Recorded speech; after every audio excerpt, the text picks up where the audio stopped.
আমার এই শরীর খারাপটা প্রায় ৪-৫ দিন হয়ে যাওয়ার পরেই কিন্তু আমি বুঝতে পেরেছি। তো যেদিন বুঝতে পারি মানে দুপুরবেলাতেই আরকি বুঝতেটা পেরেছি।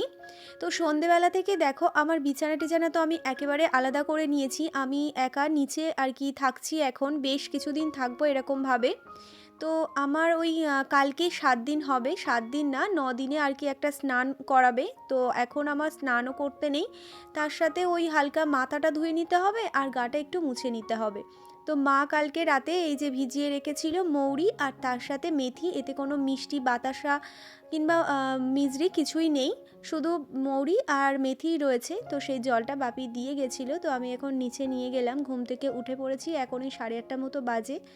সকালে মা রান্নাবান্না করে ওর খাবার-টাবার গুছিয়ে দিয়েই মা স্কুলে বেরিয়ে গেছে।